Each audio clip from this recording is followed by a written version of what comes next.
Welcome to another edition of Cheers to Careers. I'm Steve Ridinghouse, the Career Outreach Coordinator at the School of Journalism and Mass Communications at KU. Hello and welcome to another episode of Cheers to Careers. This is episode number 85 and our first one of the spring 2025 semester. Today we're fortunate to be joined by KU alum Leif Lisec, a longtime sportscaster in Kansas City. Welcome, Leif.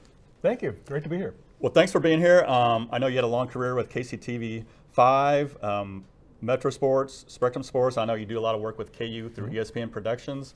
And I think your entire career has been in Kansas City, correct? I've never left. Yeah, I was born and raised in Kansas City and got a job there and never left. Now, was that your plan when you graduated from KU, or did you have a plan? You know, I was sitting in a classroom like right down the hall here. I was a junior or senior in school, and Roger Twiebel from ESPN came and talked to our class. And he said, you know, we're hiring producers and production assistants. And he gave me a number of somebody in Bristol, Connecticut, and the job in Bristol paid less than I was going to make at Channel 5 as a sports producer. And so I'm like, you know, and I always liked my teams. I liked the Royals, the Chiefs. I loved KU. I didn't really have any interest in covering the Nets or the Knicks or the Jets. You know, I just stayed here, and it worked out great. And what a time to cover Kansas City sports. I mean, has there been a better time overall than, say, the last 10, 11 years? No, because there was a dry spell there for a while, as you may know. You know, the Chiefs went 50 years between Super Bowls, which people tend to forget now because it seems like it's a birthright now to go every year to the Super Bowl. But it was 50 years between Super Bowls. You know, the Chiefs couldn't get a playoff win for the longest time. I mean, I do a post-game show with Richard Baldinger, former player, and we've been doing that, I don't know, probably together 25 years or so. And I said, you know, Richard, it wasn't that long ago the Chiefs were 2-14. I mean, we saw some really bad 20, football. 12 or I mean, Richard swears that when he played, you could hear the peanut vendors in the stands talking to the customers, you know, like asking for changes. So it wasn't always the way it is now, but it's been great the last 10, 15 years. And with your career in Kansas City, just how has sports coverage evolved? I mean, you were, don't want to date yourself, but pre-digital. Yeah. I mean, now you're on YouTube, way social media. Way pre-digital. I'll tell you, how do you keep up with all that? Well, I'll tell you how it went when we would go cover, say, the NCAA tournament. They would pack up 2 edit bays in great big crates about like this high, and they would ship them to whatever city we were going to, wherever KU was going to go play. You would have to unbox that, put it together yourself, you know, with a diagram to the engineer. This goes to A, this goes to B. You know, it was tape to tape back then. And we had a consultant came in, and we're packing all this stuff up, and he goes, one of these days, you guys are going to open up a briefcase and you can go live anywhere in the world. We're like, okay, yeah, pal. I got to take this case with me. 2 cases, you know, all the way around the country. That'll never happen. And here we are. I mean, you literally now can go live. Anywhere you can get a cell signal, you can go live. Right. It is amazing, and it has changed coverage. Like we'll go do the Super Bowl here in a week. And you know, in the old days, you would be tethered, of course, to wherever they decide this is where you're going to go for the week. You can literally go anywhere you want in New Orleans, going live. It's amazing. I never thought I'd see it, but it's here. So you will be going to the Super Bowl? Yes.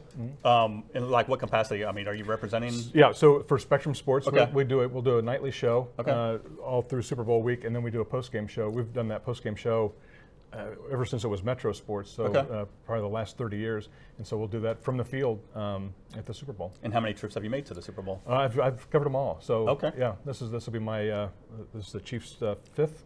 Yeah, so 5th one. Okay. Yeah. I stumbled online when I was doing some research. Cool photo that you shared. Like sharing memories of Len Dawson. Yeah. Was that kind of your first exposure to sports, where you got hooked in sports, where I think you, right after they won the 70 Super Bowl, I think you were there at training camp. Yeah, absolutely. My dad had an ad agency. He was a Kansas graduate, had an ad agency in Kansas City for a long, long time, and he was doing a commercial with Len. And so he took me along to William Jewell when the Chiefs trained in Liberty. And it was hot as blazes. I don't know why Lenny's wearing this sweatshirt or whatever, but I guess that's how they got ready in training camp, but it was hot as blazes. And he got done doing the commercial. My dad said, would you mind taking a picture of my son? And he hands me his helmet and puts his arm around me. And I mean, I was just like, that would be like a kid meeting Patrick Mahomes today. I mean, it's, you know, he was going to be a Hall of Famer. He just won the Super Bowl. It was huge. So fast forward, I interned at Channel 5 in Kansas City, and they hired me after my internship to work part-time as a sports producer. So I would go to school Monday through Thursday, basically, and then work at Channel 5 Friday, Saturday, Sunday, my junior and senior year. So one of my first jobs was producing a show we did on Sunday night called Sports Extra, and Lenny was our analyst. And so I'm getting ready to edit, and Lenny walks in, and I would cut his little 5-minute segment of whatever highlights he talks about. I mean, it was like a football clinic every Sunday night. And I said, I know you don't remember this, but you know, I brought the picture out and showed it to him. I mean, he almost cried. I mean, it was like, I mean, Lenny's a good-looking guy. Yeah. You know, always was when he was on TV. But I mean, he was the quarterback then, and he signed it for me. And it was just, nice.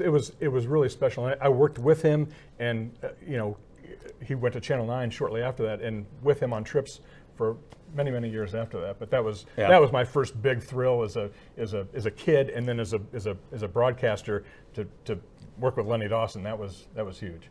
And what do you consider kind of your first professional big break? Did that come during your time at KU or a little bit later? Yeah, or? no, I've had several of them. So my dad knew Earl Beal, who was the general manager at Channel 4 in Kansas City. Okay. So my freshman year at KU, I had not had a TV class yet. Earl Beal offered me a spot in the newsroom as just a gopher, just literally answer phones, file tape, just be around and do whatever, go get lunch, whatever they need. I made $2.50 an hour. And so, but there were kids there that were seniors in college that had journalism classes. I didn't have anything. I was just a guy. But I worked Friday through Tuesday, so I was there on the weekends. And as you know, and people, I don't know if it's still the same way, but weekends was always a skeleton crew. So if you were a warm body, they were going to find something for you to do. And the producer there, Danielle Zig, I believe was her name, she taught me how to edit videotape, just because I could help her. You know, I mean, there weren't that many people there. She would send me out on a story and say, come back and write it. I'd never had a writing class in my life. But I just, you know, kind of watching her, and then I interned for Gordon Docking, KU graduate. Gordon was great, showed me how he cut highlights, how he scripted highlights. Like I got 2 great TV classes before I ever had a TV class at KU. So that was a huge break. The second one was after my internship, and I interned in sports for Channel 4 that winter with Gordon and Frank Bull, who's good friends still. The following year, I wanted to intern again, but they had a one and done rule at Channel 4. You could only do it once. So I applied at Channel 5. I was just a sophomore. And Jim Overbay, who was the news director, was very nice. We give it senior, junior, and sophomore. So you're way down the list, but apply next year. Fine. I wait a couple weeks, he calls and said, you know, nobody applied for the sports internship. If you want it, you can have it. I'm like, great, I'm there. And so again, I learned from my previous one, if you're hanging around on the weekends, they'll find something for you to do. And sure enough, I could edit videotape. I did a lot of interviews. I'd call my parents and say, that hand in front of George Brett's face is my hand tonight. Nice. So when you watch, and I wrote scripts, and then they hired me after that internship was over, because they started a Sunday night show, to produce that show. And I did that for 2 years while I was still going to school. And then when I graduated, they made me a sports producer, which they didn't really have that position, but they kind of made that spot for me. And so I did that for probably 2 years, and they let me gradually just kind of get on the air. Like I could do a story a month, and then I could do a story a week, you know, on a Saturday or Sunday. And then gradually I just got on the air, and they made me a sportscaster shortly after that. And I know in sports broadcasting, you've touched on this already, just kind of the scope of the jobs you can have. I mean, you already talked about video editing, producing, anchoring. I know you've done play-by-play, color, coaches shows, stuff like that. I mean, do you like a certain area more than others, or you just kind of like to do it all? I love doing it all. I love doing the post-game Chiefs show. The live television part of it is a lot more fun than you know, taping things and that we've done. But and I love live play-by-play. I did not know anything about volleyball. I had not seen a volleyball match since high school. And then Metro Sports needed a piece of fiber line from the stadium to the control room, something. And in return, they gave me to KU to do volleyball play-by-play for their broadcast. Okay. I hadn't seen volleyball in 40 years. Ray Bouchard, so patient, so great with me. Great guy. He explained to me what a pin player was. He really literally took me by the hand. And I've fallen in love with volleyball. Volleyball is one of my favorite sports to do now. I think the athleticism and the energy, and it's just it moves. I think volleyball is one of the great sports to watch and to commentate on. Did it take you a while to get into rhythm? Doing play-by-play for volleyball? Yeah. Okay. Yeah. And Jill Dorsey Hall, who's an absolute great analyst, she can do volleyball, she can do softball, she can do women's basketball. You give Jill a sport, she can do it. But we've done it 13 years together now, so there's a rhythm to it. You know, I get in, get the play, get the name right, get out, let Jill have, she can analyze the play. I'm not the volleyball expert, she is. She can explain what happened in the replay. Boom, she's out, and then the next play happens. But it takes time. Right. It takes time to kind of learn a little bit of what the other one's thinking, what the other one's doing. But we have a pretty good rhythm now, and it's a lot of fun to do. And what is kind of the key to that good play-by-play, color commentary dynamic? I mean, it probably does take a little while to get I think used you to it. kind of got to like who you're working with. Maybe some people can fake that. I can't. Richard Baldinger, who does the post-game shows with us, love him. I think I know what Richard wants to say, and I try to set him up. Jill, I kind of have a feeling what she wants to do. But both of those guys, people, if you don't bring your preparation and you don't bring some energy, you'll get run over with those two. And so that kind of keeps you going. You got to be on your toes, and you've got to bring some energy to match them. And that's what I like about working with those two. But it just takes a little time to kind of figure out how long does it take her to say something? How long does, I can look at Richard. I can know, he's chomping at the bit to talk about the offensive line or something. You just have to prop him up and let him go. But I think that's, as a play-by-play guy, somebody told me once, if your color person shines, you've done your job as the play-by-play guy. You're the point guard. You're supposed to set them up for alley-oops and backdoor passes and stuff. That's your job, to make them as good as they can be. And if people think you've got a great analyst, then you've done your job. And I've kind of always tried to remember that. And you've done quite a bit of high school coverage too over the year, right? Yeah, when in the old Metro Sports days, we did a event every Friday and sometimes twice during the week. I mean, I literally have called every sport at KU at some point. I've done men's and women's basketball. I've done tennis. I've done swimming. I've done volleyball, obviously, softball, baseball. We've done cross country, believe it or not. Crew. I don't know what else I'm forgetting here, but we've done them all. And in Metro Sports, we also did many of those high school events too, which it's a lot of fun. I mean, it's people who appreciate the coverage. Yeah. It's always good to be there because they don't see it a lot. So it's a lot of fun. Yeah, I did high school coverage on the print side for about 12 years. And can you touch a little bit about, like, when you do high schools? I mean, sometimes you're like the sports information director. You got to do the research, and sometimes you're like a one-man show. I mean, what's that challenge like? Well, I think Tom Hedrick, our mutual friend, great broadcaster at KU, said anybody can do the Super Bowl, but can you do a Friday night high school game? And I didn't really understand what that meant, but like literally when you go to the Super Bowl now, excuse me, there's more information out there than you could ever use. I mean, all the notes and stuff. Now you go to Lawrence High versus Shawnee Mission South. Okay, who are the coaches? Who are the players? Who's hurt? Who's not? I mean, you got to start dialing into some of that stuff, and that makes it. My intro to radio, we used to do at KGHK. We got to do the KU in football and basketball broadcast. But when you started out, you did the JV. KU had a JV football team at the time, and KU JV was playing Baker. And so we're up in the Memorial Stadium. We're up in the booth, ready to go. Well, Baker is like 30 minutes late to the game. Oh, wow. Okay, they're on a bus. So we're killing time on the JV football team, right?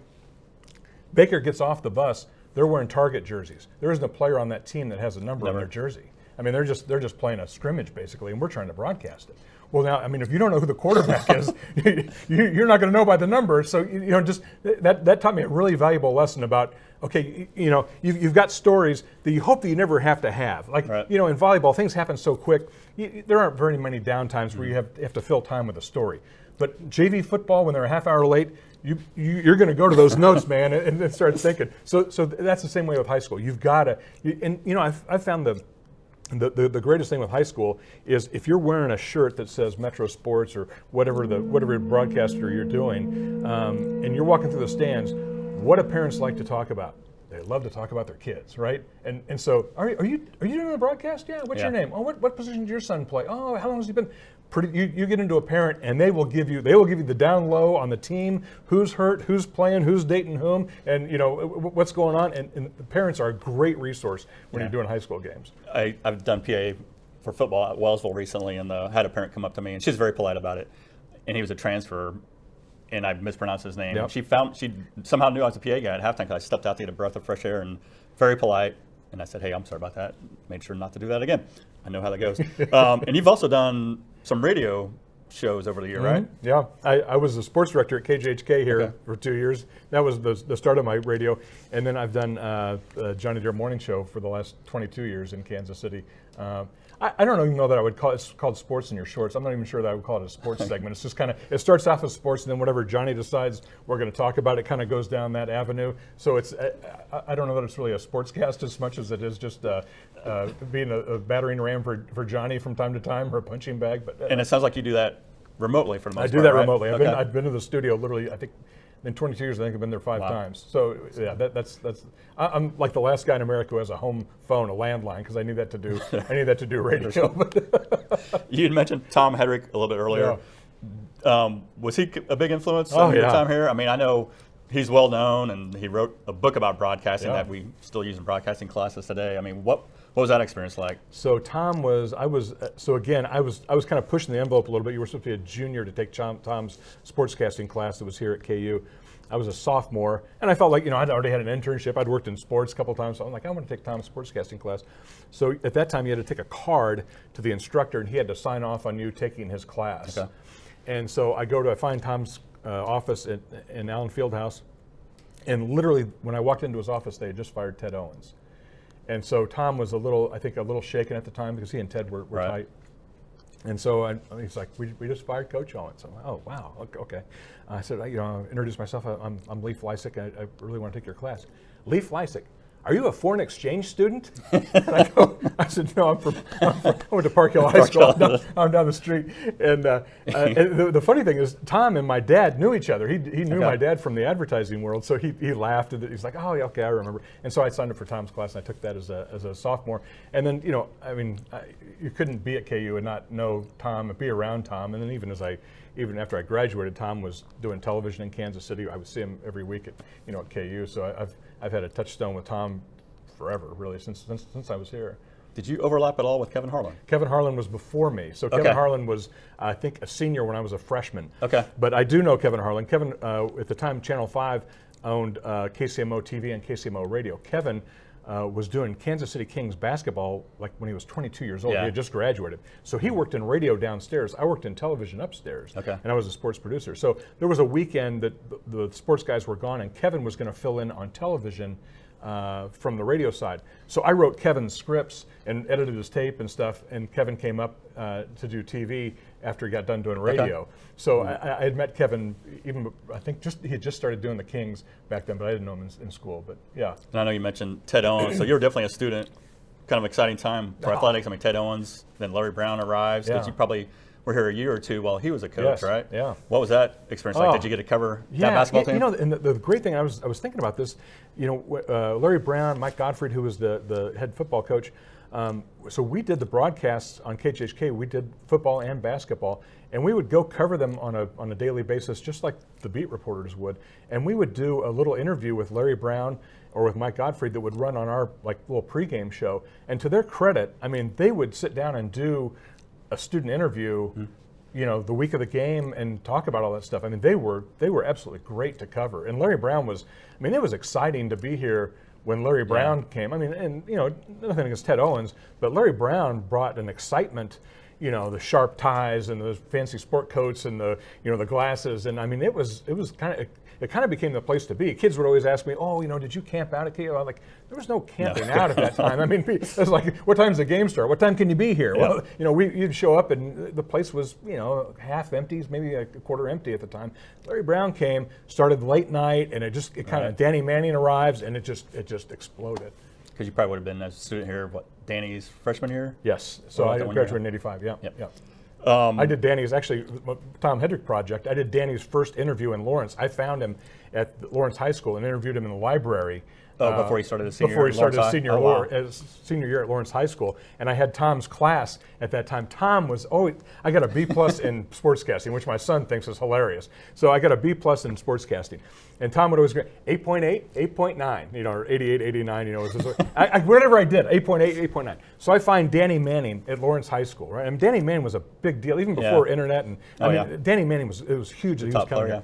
So I do this interview with Danny Manning in the library at Lawrence High School. So that's my project for the week. And I bring it in, play the tape, Tom, and here I am with Danny Manning or whatever. And pretty good, 8.8, 8.9. I'm like, that's Danny Manning, man. And we get done, Tom goes, can I borrow that tape for a little part of my radio show this tonight? Wow. I'm like, oh, Should have been extra credit. Yeah, can I get extra credit? I still got a B+. But I got more mileage out of that B+ probably than anything because the guys at Channel 5, Jack Harry, Don Fortune, Gene Fox, they let Tom know about that for about the next 10 years. So I got a lot of mileage out of my B+. Rumor has it the only two to get A's in Tom's class were Kevin Harlan and Brian Haney. Yeah. So I don't know if that's true or not. I've heard that it's gone from 2 to 4 to 6. I don't know who else. Is there more? Who Okay. else got one? But I got a B+. So, Wow. Yeah.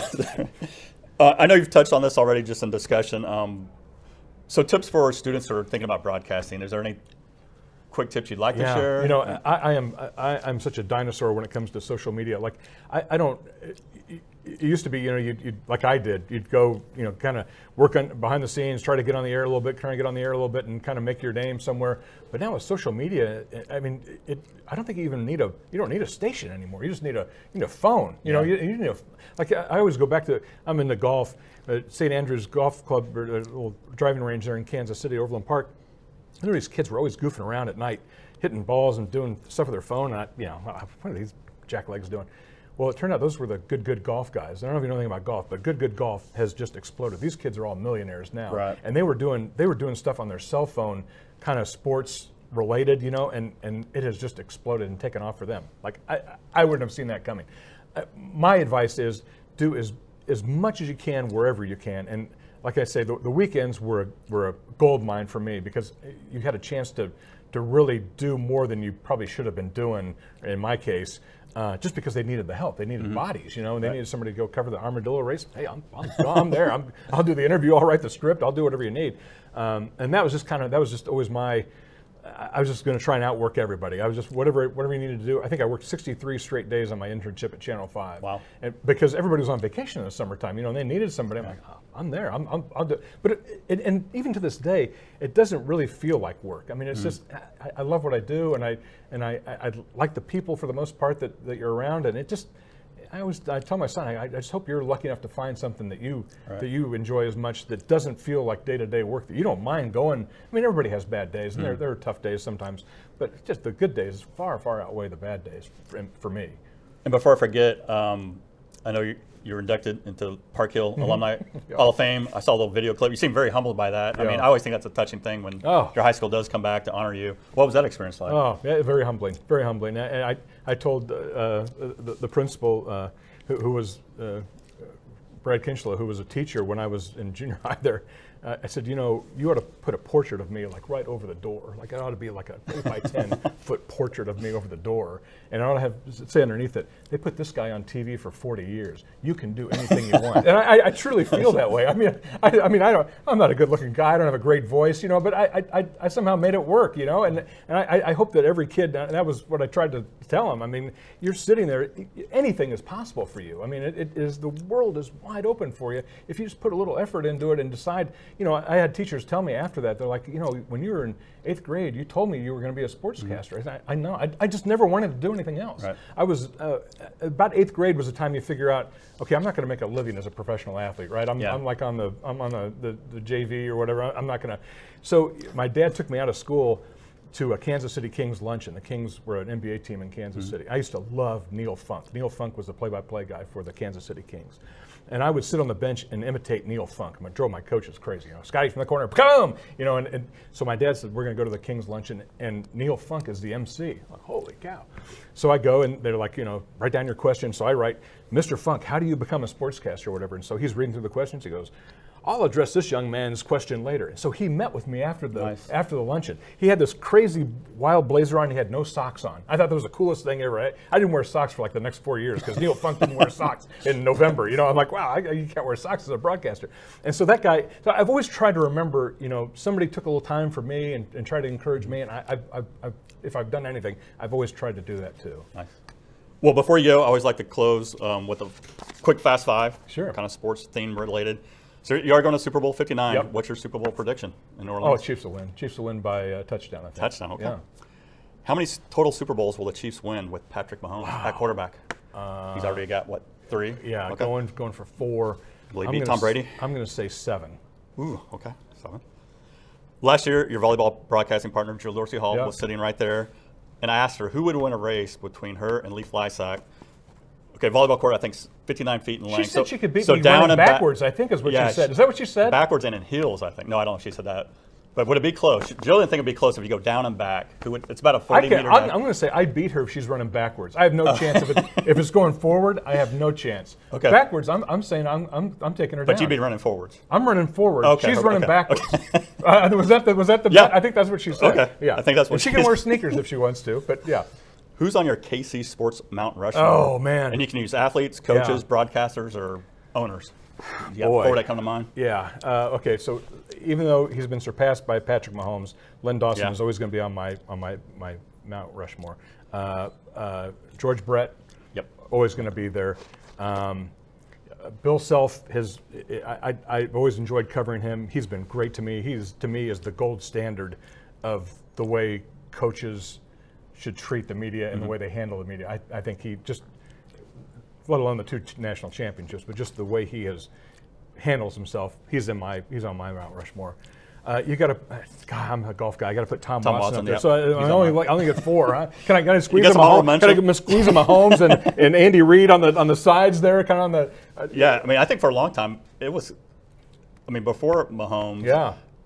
I always kind of struggled with that 4th one because for me it was always Dawson, Brett, Watson, Right. and the 4th one was like, man, go a lot of different directions. Buck but O'Neil. Mahomes, Buck yeah. O'Neil meant a lot to Kansas City. And I think Perez is going to get there. Yep. But yeah, it's getting tougher and tougher. Yeah, for sure. absolutely.